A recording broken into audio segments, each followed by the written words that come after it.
मस्जिद? कौन सी मस्जिद? वहां पे तो राम मंदिर था, भगवान श्री राम का जन्म स्थान। आपको कैसे पता कि राम लल्ला वहीं पर पैदा हुए थे? नहीं तो पाकिस्तान में पैदा हुए थे, कराची या लाहौर में। Silence please. अभी पहले के टाइम में बर्थ सर्टिफिकेट तो मिलता नहीं था जो मैं आपको लाके दिखाता। ये देखिए sir, this is the date of birth. Sir, this is the place of birth. अरे हिंदुस्तान की जनता ने मुझे बताया है, उनकी आस्था ने बताया है, उनकी भावना है कि राम लल्ला वहीं पैदा हुए थे। वकील साहब, आप मुझे एक बात बताएंगे? क्या? आपको पता है कि बाबर कहाँ पैदा हुए थे? मुझे नहीं पता। नहीं पता ना? मुझे पता था, मैं बताता हूं। बाबर अभी के उज्बेकिस्तान में पैदा हुए थे। तो क्या ये आपका उज्बेकिस्तान अयोध्या में है क्या? देखिए, मैं इसमें नहीं पढ़ना चाहता, लेकिन कुछ लोगों की भावना उस ढांचे से भी जुड़ी हुई थी जिसको आपके लोगों ने तोड़ दिया। नहीं नहीं नहीं नहीं नहीं, तोड़ा नहीं, हमने उसको वहां से साफ किया। मतलब मस्जिद का ढांचा गिराकर भी आपने कोई गलती नहीं की? मैं तो उस वक्त पे वहां मौजूद नहीं था, और जो आप इल्जाम लगा रहे हैं वो तो मेरे लोगों पर ही लगा रहे हैं ना। आप मेरे लोगों पे इल्जाम लगाएंगे और मैं चुप रहूंगा, ऐसे कैसे हो सकता है? मैं अपने लोगों के लिए जीता हूं, उनको तो छोड़ भी नहीं सकता ना। वहां जो कुछ भी हुआ हमने कुछ नहीं किया, बल्कि जिन आक्रमणकारी शक्तियों द्वारा जो जुल्म हुआ था हमने उसे तोड़ा है। उन्होंने की हुई गलती को हमने अभी सुधारा है। Order order. ऐसे ही केवल मस्जिद गिराने में ही नहीं, बल्कि बंबई में हुए बंबई नहीं, दंगों, मुंबई। वही बॉम्बे में हुए मुंबई। दंगों, मुंबई में हुए दंगों में भी आपका हाथ था। हाथ नहीं पाव था। क्या मतलब? जहां जहां लोग दंगों से पीड़ित थे वहां खुद जाके उनका हाल देख के आया हूं मैं। बेशुमार कत्ल करने के बाद भी लोग खुलेआम सड़कों पे घूम रहे थे। ऐसे में उनको काबू में रखने की सख्त जरूरत थी। लेकिन ये काम तो पुलिस का है। वही तो मैं भी कहता हूं कि पुलिस का है, लेकिन पुलिस तो सरकारी नौकर है। जब तक ऊपर से ऑर्डर नहीं आएगा तो क्या करेगी? और ऊपर के लोग ठंडे एसी में बैठकर अपनी कुर्सियां गर्म करते हैं, क्योंकि उनकी राजनीति ऐसे ही दंगों से चलती है। अगर इस देश में पुलिस को अपना काम करने के लिए छोड़ दिया जाए तो आधा घंटा भी नहीं लगेगा देश को दंगों से मुक्त करने के लिए।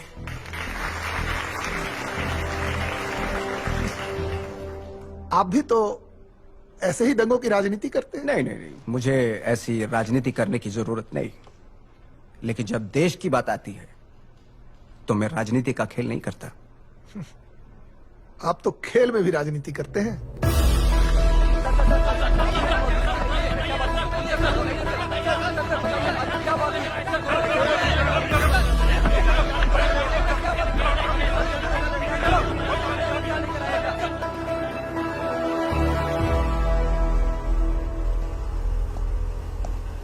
कोण?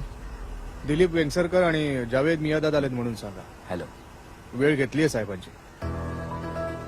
ओके. दिलीप वेंगसरकर आणि जावेद मियांदाद आलेत. कोण? दिलीप वेंगसरकर आणि जावेद मियांदाद आलेत. काय करायचं? हा थांबा, वरती विचारून सांगतो.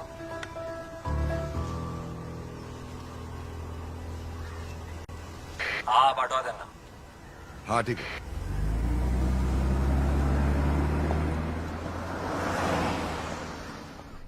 साहेब, जावेद इथे एका टीव्ही कार्यक्रमासाठी आला होता, तर तुम्हाला बघावं आणि भेटावं अशी त्याची इच्छा होती. बर, दे दे। सो म्हणून घेऊन आलो त्याला. आलूबड़ी खाओ, तुम्हारे यहाँ नहीं बनेगी कभी भी।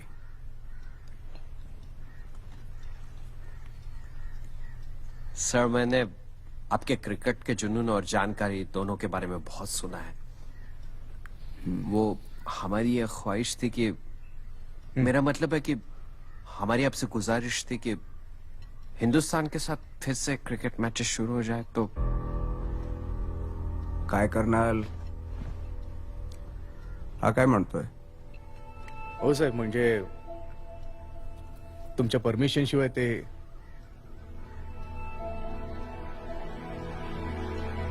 हाँ साहब, सोचिए अगर दोनों मुल्कों में फिर से क्रिकेट मैचेस शुरू हो जाए तो हालात और भी सुधरेंगे। बियर पियोगे? Beer sir? नहीं, थैंक यू। आपका सिक्सर याद है मुझे। Excellent shot. Thank you sir. बहुत अच्छा खेला था आपने। उस गेंद के समय आपके मन में क्या चल रहा था? नहीं सर, ऐसा तो कुछ नहीं चल रहा था। हाँ, बस आर पार की बात थी तो ठोक दिया। लेकिन सच बताओ तो सर, उस पूरे मैच में सिर्फ एक गेंद चेतन शर्मा ने वो खराब फेंकी थी, वरना आप उसका बॉलिंग एनालिसिस देखेंगे तो आपको पता चलेगा कि उसने पूरे मैच में बहुत अच्छी बॉलिंग की थी सर। लेकिन हमारे साथ हारने के बाद यहाँ सब लोग उस पर टूट पड़े थे। अफसोस। हाँ, ऐसा ही है। पाकिस्तान के खिलाफ हम हर जंग सिर्फ जीतना चाहते हैं।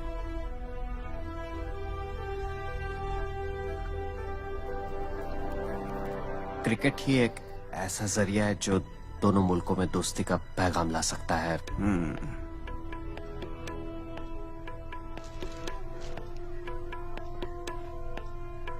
क्या सोचते हो?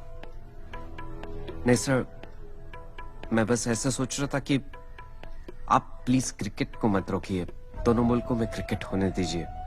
इंशाल्लाह हमारे लिए बेहतर होगा। आप अपने देश के क्रिकेट के बारे में सोचते हैं और मैं मेरे क्रिकेट खेलने वाले देश के बारे में सोचता हूं।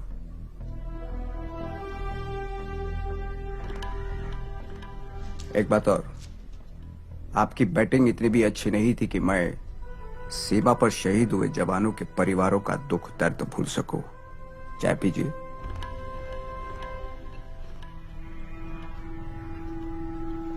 वैसे सर, इस सिलसिले में यहाँ की गवर्नमेंट भी आपसे बात करना चाहती है।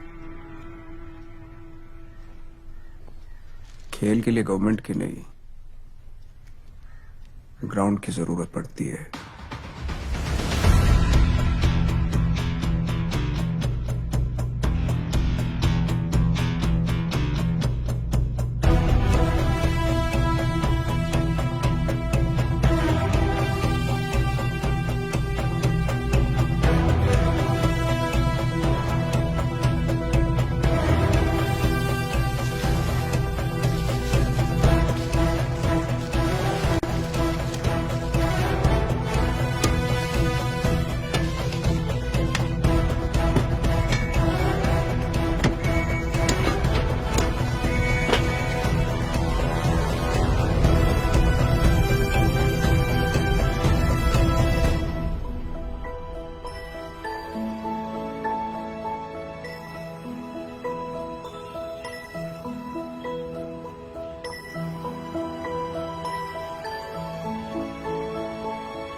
साहब, कुछ दिनों पहले 4 लोगों को हिरासत में लिया था, उनकी इंक्वायरी भी की।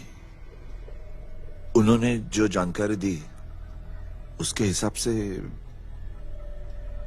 बोला आपकी हत्या की साजिश थी साहब।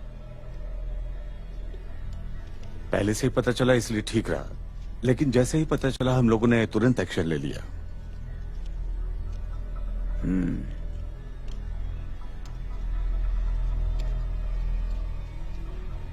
कौन थे?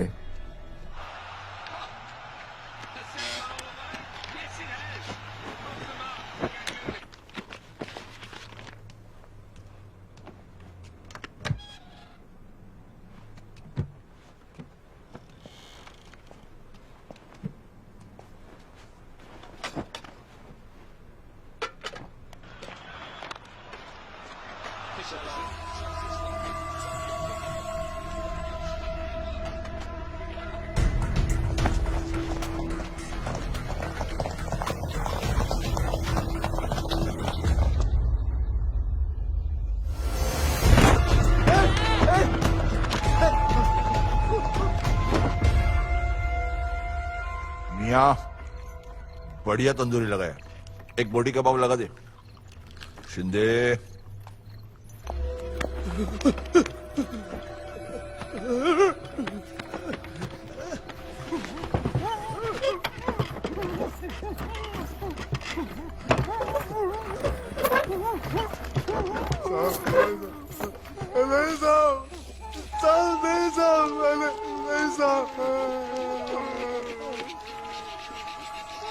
मियाँ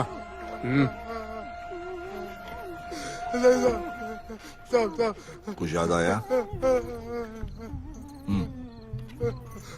पिछले साल बिलास में ठाकरे को उड़ाने का प्लान था। ठाकरे साहेब, ठाकरे ठाकरे साहेब, साहब, ठाकरे ठाकरे साहेब। साहब, आगे। भवन में बाल ठाकरे साहब को उड़ाने का प्लान था साहब, जो नाकामयाब हो गया। इसलिए इस बार उनको दशहरे की रैली में उड़ाने का प्लान बना। बटनारा में मेरा घर है साहब, उधर ही मुझे नईम चाचा मिले। नईम चाचा ने आका से मिलवाया और हमारी ट्रेनिंग शुरू हो गई। हमें यहाँ का पूरा नक्शा समझाया गया साहब, और आका बोले इस चीज को अंजाम दोगे तो तुम्हें जन्नत नसीब होगी।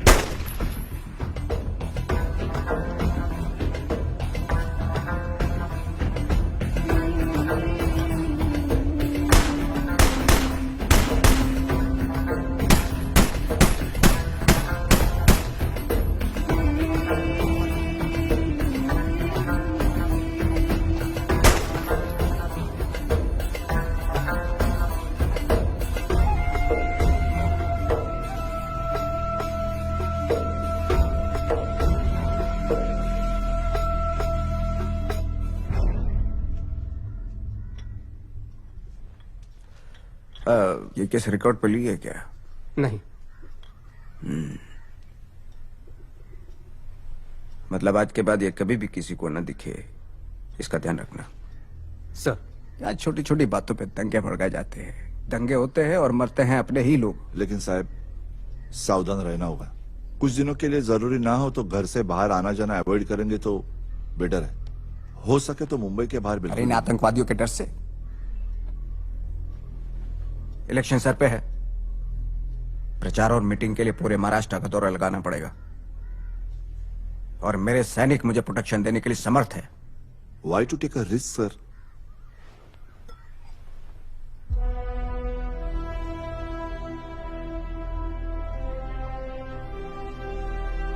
जिस रंग की गोली मुझे छू के गुजरेगी वो रंग इस देश से हमेशा के लिए मिट जाएगा ऑफिसर।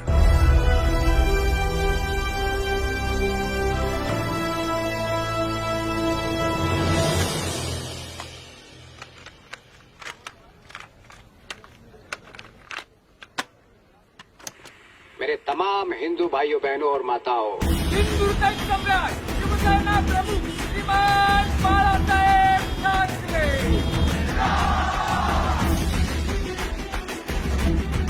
मेरा लोकतंत्र पर विश्वास नहीं।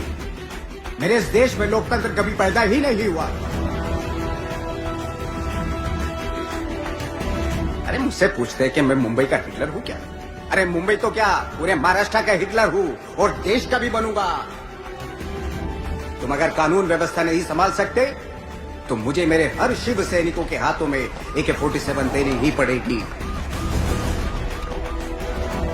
मेरे शिव सैनिक गुंडे रहेंगे तो भी चलेगा, लेकिन नामर्द नहीं चाहिए। शिवसेना भवन पर हमला हुआ, मुझ पर हमला करने की कोशिश हुई, फिर भी मेरे सैनिक शांत बैठेंगे? अरे आदेश देने की क्या जरूरत? हिंदू भड़के और दंगे हो गए।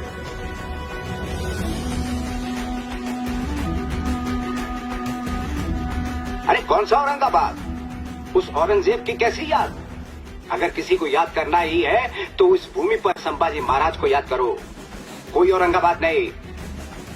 आज से इस भूमि को संभाजी नगर कहेंगे।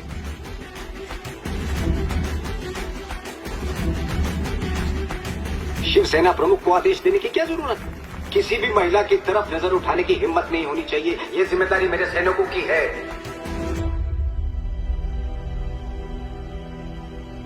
अरे पुलिस पर हमला? अगर यहाँ पुलिस ही असुरक्षित है तो तुम लोगों का क्या? मेरा उन पुलिस वालों को यही बोलना है कि ये शिवाजी महाराज की भूमि है। किससे डरते हो? क्यों डरते हो? अगर फिर से हाथ उठा तो उसे वहीं ठोक दो। मैं तुम्हारे पीछे मजबूती से खड़ा हूं।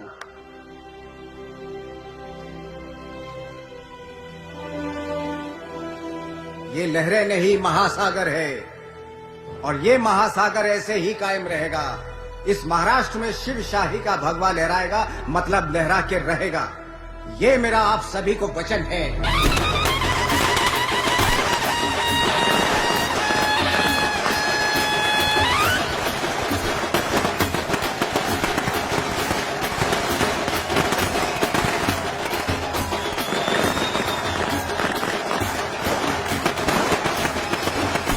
शिवसेना भाजपा युति के कारण मुख्यमंत्री पद के लिए शिवसेना का मार्ग खुल चुका है। इतिहास में पहली बार शिवाजी पार्क दादर यहाँ कल 14 मार्च 1995 को शिवसेना के श्री मनोहर जोशी जी मुख्यमंत्री पद की शपथ ग्रहण करेंगे।